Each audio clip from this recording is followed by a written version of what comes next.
Okay, great. Excellent. We're ready. Okay. So everyone, hi everyone. I'm Sarah Moe. I use she, her, and her pronouns, and I'm the assistant director of the Transfer Student Center. I'm joined here with some incredible current students, current transfers, of course, and recent alum. And they're going to tell you all about their UCLA experience so far, from like an academics lens. So again, today we're all focused on academics and academic success. And so that's really going to be the theme. So we're going to start with some introductions. I'm going to spotlight, lucky you, Locke, you get to go first. You can do your first intro, but I'm adding spotlights for all three of our panelists so you can spot them. I'll spotlight myself too so I don't get lost. Excellent. Okay, so we're going to start with some introductions. So each of the panelists will introduce themselves. We'll start with Locke since I pinned you first. And we're going to do name, pronouns, where you transferred from, and what your major and or minor is. Thank you, Sarah. So my name is Locke. I transfer from Mount San Antonio College in Walnut, California. I transfer, it's funny because I transfer as a math major, but right now I am in Asian American Studies major. And so I'm in my senior year at university and second year transfer.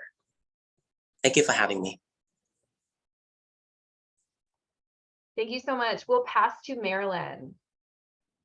Hi everyone, my name is Marilyn. I use she, her pronouns, and I am from the Bay Area. So I went to a community college called Foothill. They're sister schools with De Anza, so I know that's a really popular one. And my major, unfortunately, I am a math major. I'm both a math and an econ major, so feel free to ask any questions on any of those two. And yeah, and I am so excited to meet you guys. And bring us home, Katie. We're ready for you. Hi, my name is Katie Torfei. I use she, her, hers pronouns. And so for my freshman year of college, I went to UC Santa Barbara. And for my second year of college, I went to SMC, Santa Monica College. So I was kind of like an interesting little transfer journey. And then that's where I transferred to UCLA from. And then I was a cognitive science major with a specialization in computing, and I am a recent alumna. So I just graduated, and I'm very excited to be here. And thank you for coming out. Congratulations again on your graduation. We're super proud of you. So our first, I figured we would start light. I'm going to start with Marilyn, and then we'll go Marilyn, Katie, Locke on this one. Tell us about your, and it doesn't have to be a major, by the way, if answer your true answer, because I know we all want to know. What was your favorite class you've taken at UCLA so far and why?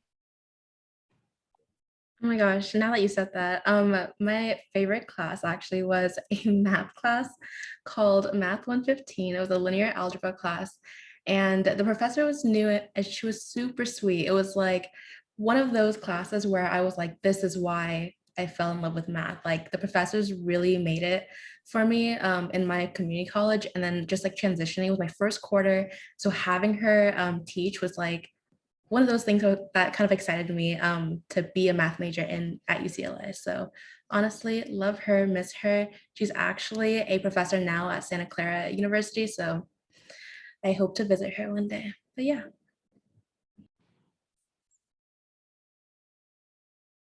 Okay, so my favorite class I took at UCLA, it was Psych 137C. And it was called Intimate Relationships. I just thought it was very, very interesting. I noticed that, so for cognitive science, it's very flexible with its electives. And so this was just an elective for me, but I'm so glad I took it. I noticed that I tend to gravitate towards the psych electives just because I personally think it's like very relatable to my life. But it was basically about how our life, or like how important intimate relationships are and the influence it has on our lives. Um, and it kind of explained like how and why relationships change over time, and just helps you understand them in general. And I thought it was very relevant to college students. And yeah, and it was definitely one of those classes you didn't have to wonder like, oh, how does this actually relate to my real life, because it's very, very relatable. And it was really funny because I want to say in the Brunrock reviews, someone said they even went to the professor for like relationship advice because I think he had his PhD in intimate relationships or relationship psychology. So I just thought that was really interesting.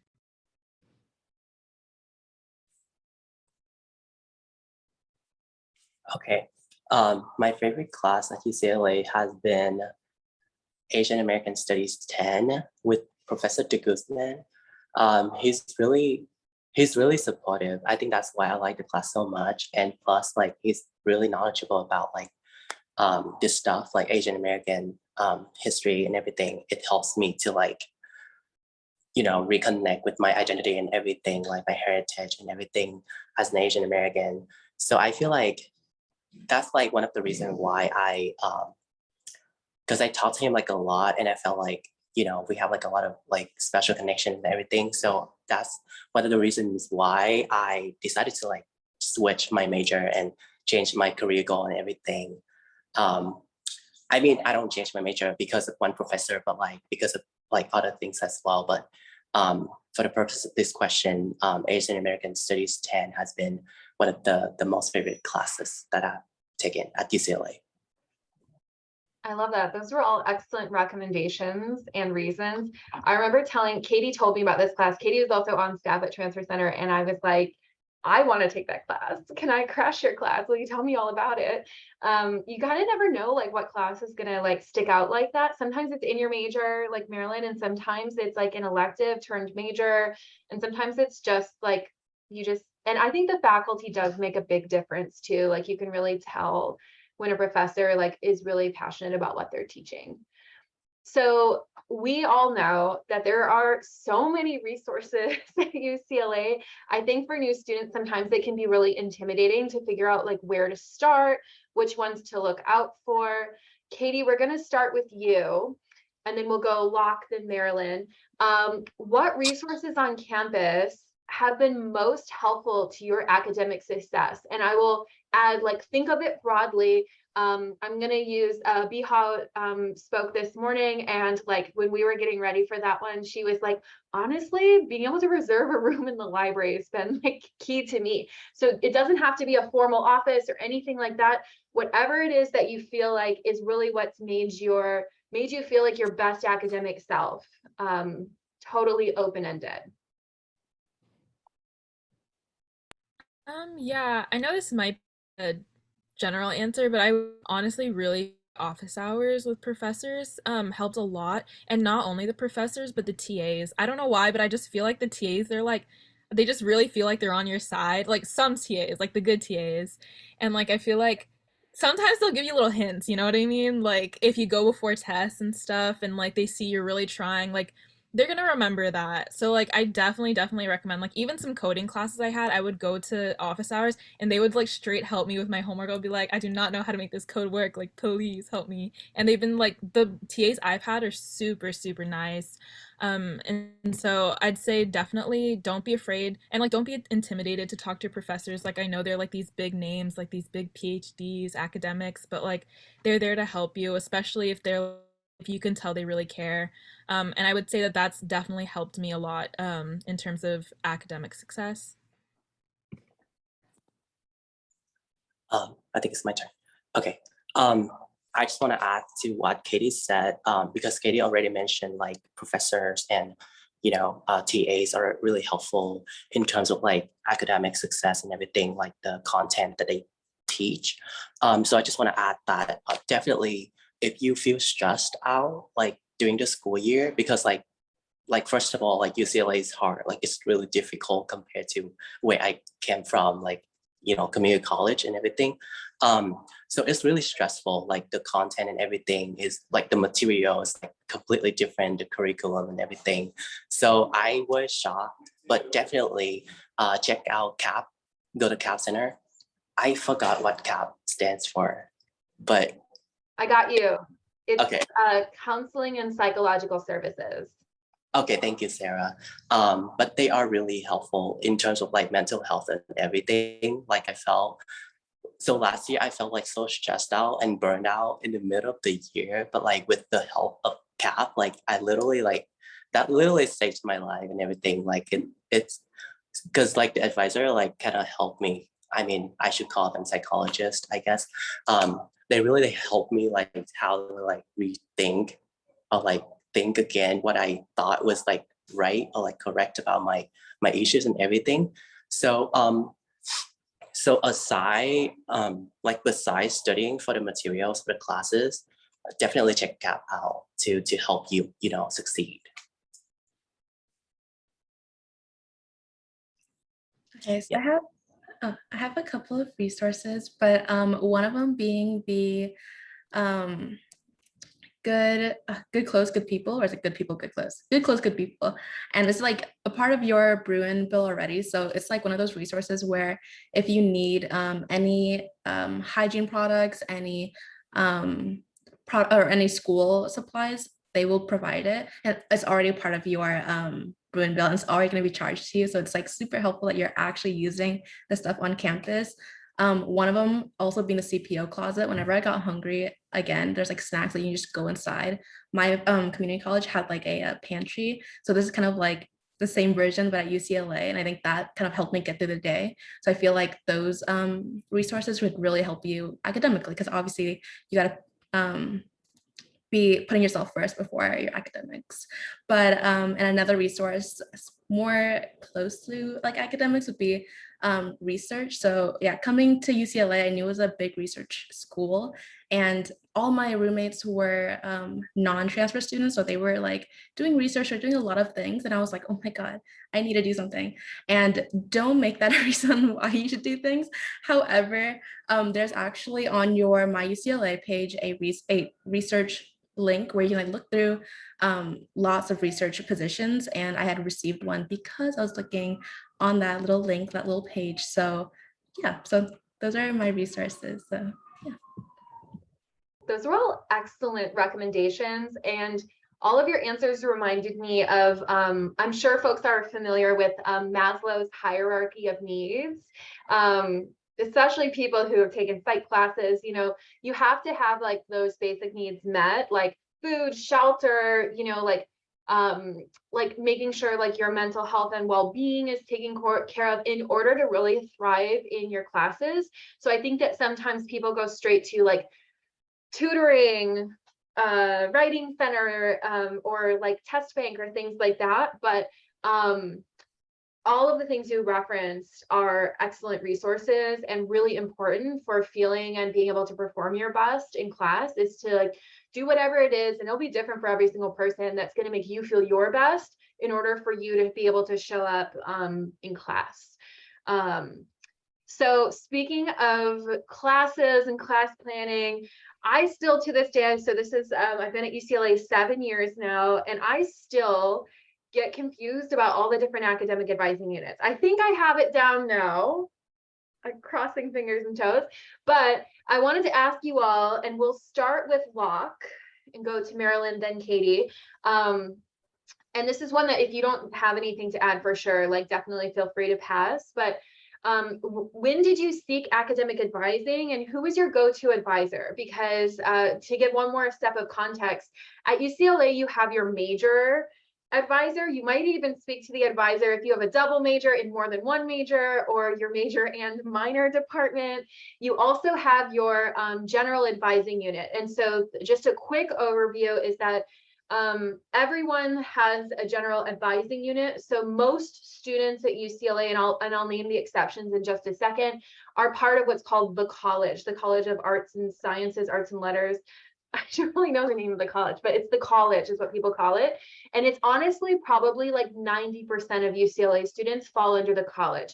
The exceptions are engineering, TFT, music, nursing, and maybe School of Ed is outside of the College currently, but those are the big ones. Almost guaranteed, unless you're an engineering major, TFT, nursing, art, you are in the College. And so there's something called College Academic Counseling. They're the main like academic advising unit that spans all majors and can kind of advise on like policy and things like that. If you are a part of AAP, the Academic Advancement Program, then AAP would be your general advising unit. If you are an honors student, Then the honors college would be your general advising unit. So you belong to one of those. The final one is if you're a student athlete, athletics has their own advising unit. So that's kind of like your umbrella unit. They sort of can advise on like lots of different types of things. But then you also have an advisor in your major. So that's my caveat to start with. So going back to the question, which is, when did you seek academic advising and who is your go-to advisor? Okay, thank you, Sarah. So you have a lot of experience and you still like get confused because of like how many levels like academic advising at UCLA is. I get confused too because I've been here for like 1 year plus now. But yes, I do get confused. So my recommendation is like you start where you are at. So like when you want to seek academic advising, starts like at your class, like ask professor. If you get confused, like you don't know where to go to, ask your professor. So like, okay, if you need help with this material or that material, ask your professor, where should I go to? And so that being said, I do seek academic advising when I get stuck with like my thinking or like my question that my friends, my peers cannot answer. So I would start with Google and then start with, going to academic advising. And my go-to advising unit is the AAP, like Sarah mentioned, and ask professor again, like ask your professor which unit should I go to talk to and to ask questions about like this specific questions. And then because you often like your professor would know like who will have the best answer to your questions. And also like your majors or like department advisor, I would strongly recommend because they are like the most knowledgeable about like whatever you are studying and whatever like academic plan you are on. So I would recommend them as well. Okay, so my go-to advisor, I'm not gonna lie to you, I have beef with the honors counseling. I will not mention them in this question, but just know that honors counseling, count your days. But I know that if you're in honors and you didn't want to go to honors, AAP is always like an option. AAP, I think, is like this that counseling unit that's like super broad and just does everyone, even if you are in a specific counseling unit. Oh yeah, college academic counseling.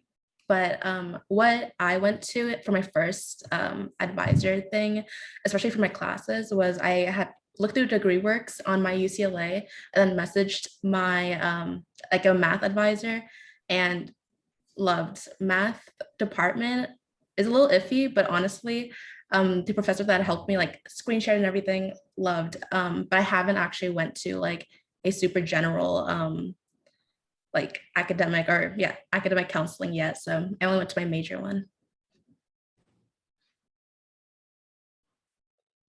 For academic advising, I'd primarily go to both my department, which was the psych department, and also the honors. I had a good experience with honors, so maybe it was just a different person. Um, but so I would usually go when I was class planning. I recommend using the class planner on my UCLA, and also I'd recommend to try to go in advance from when your pastime is, because I know they get very busy like when it's enrollment season. And it can be very stressful. And it's like just to avoid that, I definitely say try to plan ahead if you can. And I would also do it when I would have to make decisions about classes, like if I was like considering dropping a class. Something I did with like every class plan, I would overbook myself knowing I was going to drop a class, but I'm just indecisive and I just want to try everything. And then when it gets time to when I actually have to choose, I would be like, oh my gosh, I don't know what to do. So then I would go to the academic advising then to help me make a decision. But I would say for me, I think the department's really good, like how Locke said. They know your class requirements the best for your major. I definitely say if it's like specific to a specific class in your department, definitely go to your department. The psych department was great in my opinion. I know it's one of the bigger departments. So it just really depends on what your department and what your major is. Honors was also great in my opinion. But I did have like a specific person. I forgot his name, but he was great, and I feel like it was just it was a vibe because I feel like he also gave me life advice, and also like I was like considering I staying in honors versus like it's a lot of requirements, but you'll see. But like it wasn't even trying to like sell the honors to me. It's just like they really wanted what was best for you, like if honors was the best thing for you. And yeah, and also don't be afraid to ask multiple units the same question. Like if you don't feel satisfied with the answer, or you just feel like you need more help with a specific area, like don't be afraid to go to a different department and ask the same thing, because I've definitely done it, because these resources are here for you. And of course, you want to make the best decision and the most informed decision that you can. Yeah, I really appreciate that. Also, thank you all so much for being so honest. Like we knew that all of you would be really honest, and I really appreciate and value that about all three of you. And I think that like it's totally true that sometimes consulting another person, because honestly, all of these academic advisors and professors, staff, everybody on campus, they're all human. Like, surprise, nobody's a robot yet. We're not that far into the future. And so like they may not know of a really niche policy, or they might not know as much about the specific issue that you're asking about. So if you're not feeling the vibe with like one counselor, try someone else. And I would actually say that extends to the other counseling that Locke mentioned before too, which is in CAPS. You know, like it's mental health and wellness focused counseling, not academic advising. But same with them is like if you were to like go to counseling and you didn't match with the counselor, you can always ask to see someone else. And I think sometimes people are nervous to do that with academic advising or counseling or things like that. But really, ultimately, they're there for you. And just because they're not a good match for you doesn't mean that they couldn't be a good match for someone else, or they may have like a specialized skill set. And so it's always good to do like a second consult if you don't feel like it was the vibe, because, you know, they could even just be having a bad day, honestly.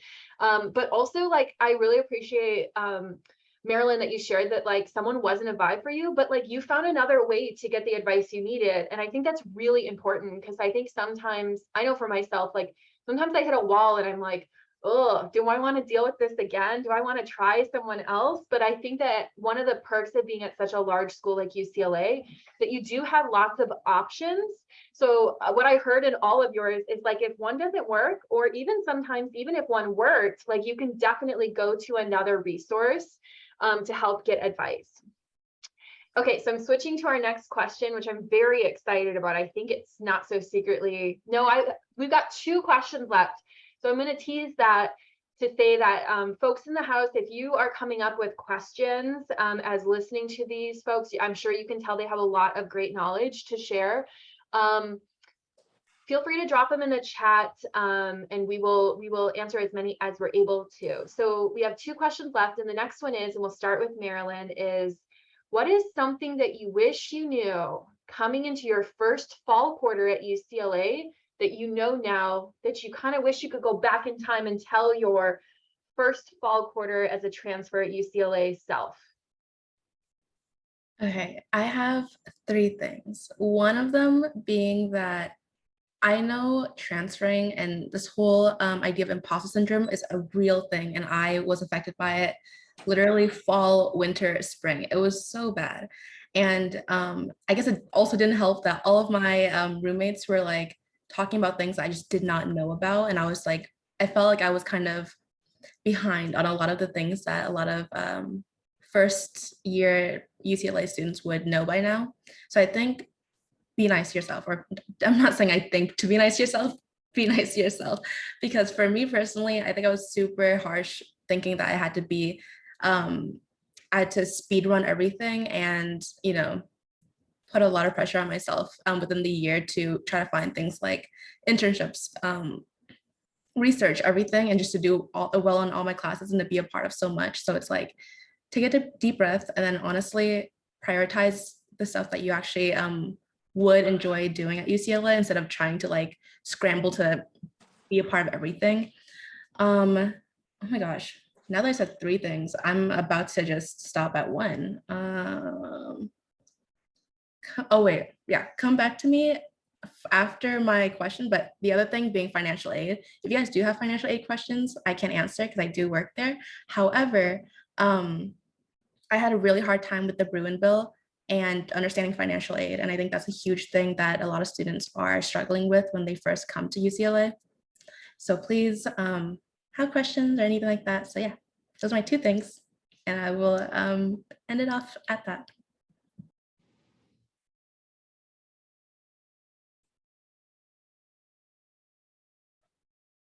Is it my turn or Katie's? Ooh, let's go Katie next. Okay. Okay, there's a lot of things, but I would say the top thing, I wish I knew how many resources that UCLA really had to offer, and I wish that I took advantage of it earlier. Specifically, we already kind of talked about it, but CAPS, psychological services, it's actually a service that I didn't use that much because I didn't really know how to get involved with it, at least my first year, because it was completely online. But I actually was more exposed to it once I started working at the TSC because we had open hours.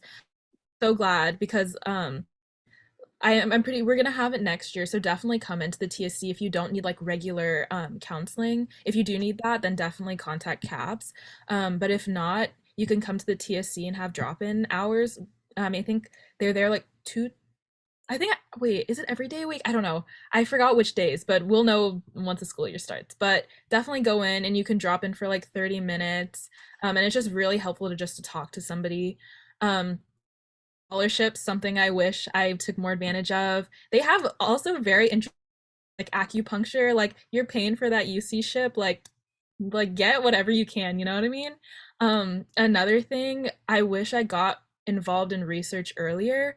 The process to at least in the psych department for me, the process was pretty hard to find a lab. It's a lot of cold emailing, a lot of no responses, and you just gotta not take it personally, because they're getting like huge influx of emails, and they might not even see your email. So like definitely follow another email, but like eventually if you just keep trying, like you'll get in somewhere. So I would say start early. Like it's never too early to start. And then also if a lab's not your fit, don't be afraid to try another lab. But also for me, I got into it my final. I didn't really have the option to like do another lab after my first lab. So definitely yeah, start early if research is something you want to get into. Um Another thing is just last thing, just have confidence in yourself. You're worthy of being here. When I first entered UCLA, I was honestly very intimidated. Um but yeah, I was looking at the class requirements, and for cognitive science, it's a pre-major, so you're not like officially in the major. You have like your pre-requirements to get into the major. So I was really intimidated because I'm like, oh my God, like people at UCLA, they're probably like crazy smart, but you're crazy smart. Okay, you're here and you can do it. And it's not just about being like naturally smart, it's about hard work and you can do it. And I did way better than I thought I was gonna do when I was intimidated. So like you can do it.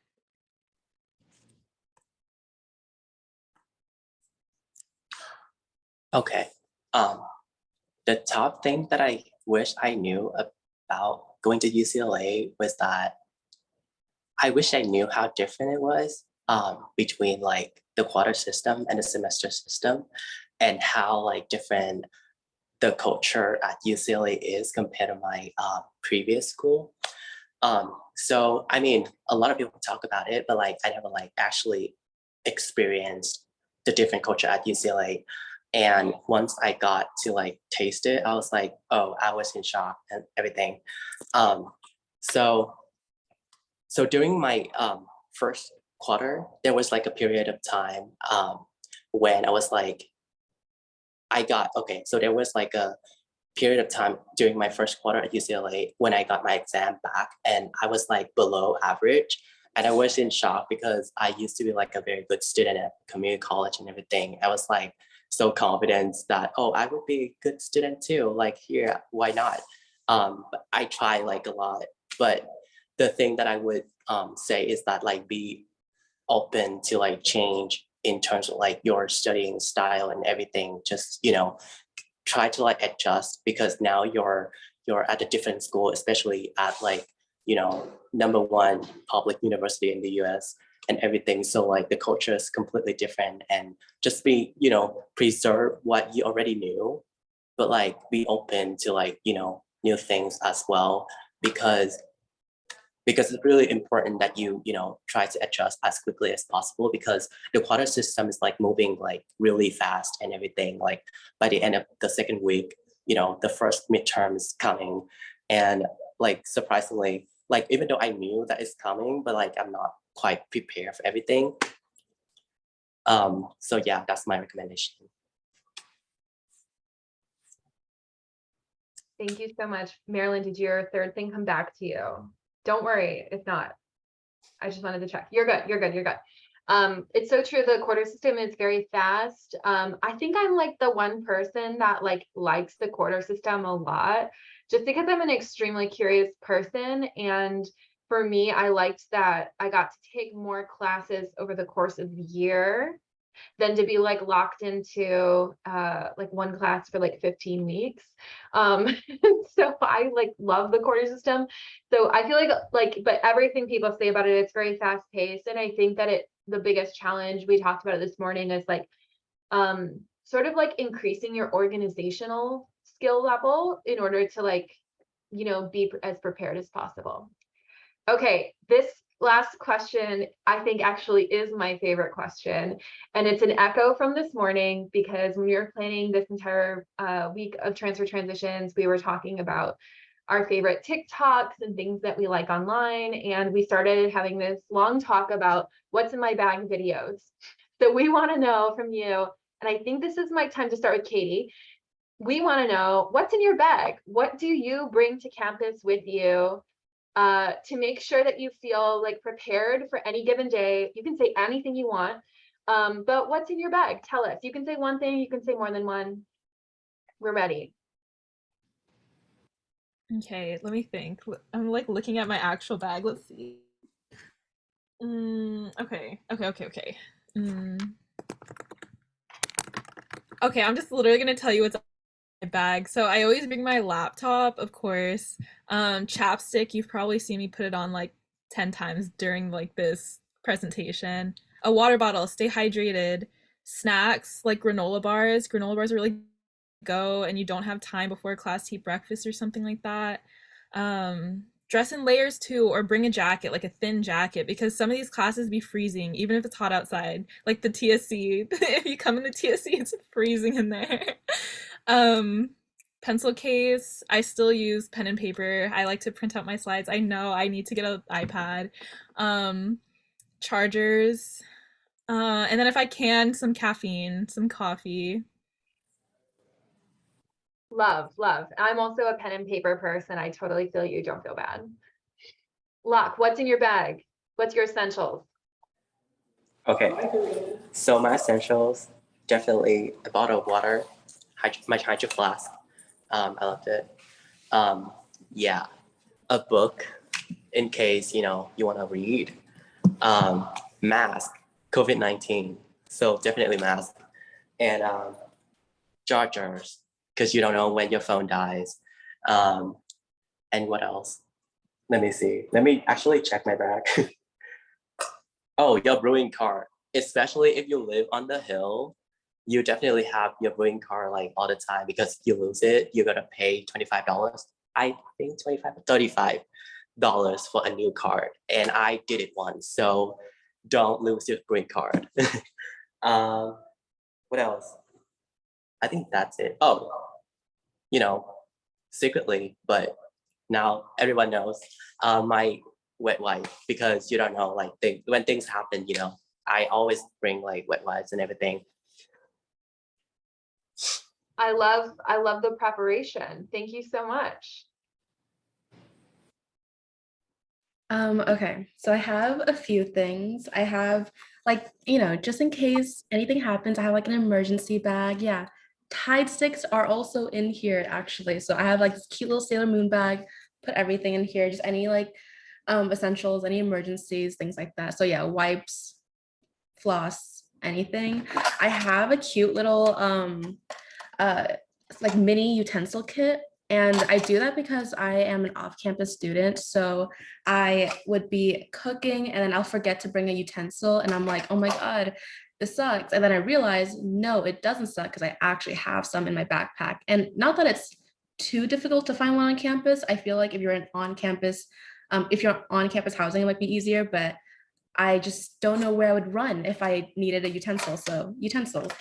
And I know that this is a big, topic of debate in the people in my life.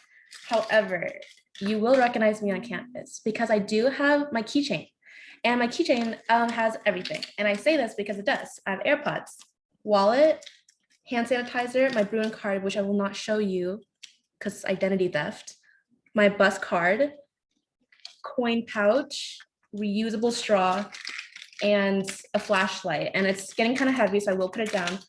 But I have it in my backpack because sometimes it gets too heavy to carry. But yes, the essentials. That was the most incredible keychain I've ever seen in my entire life. Thank you so much for sharing. I am going to now, those were all excellent lists, by the way. Tide stick, yes. So I am now going to end the recording part and open it up to questions. Thank you. Before I end the recording, thank you all so much.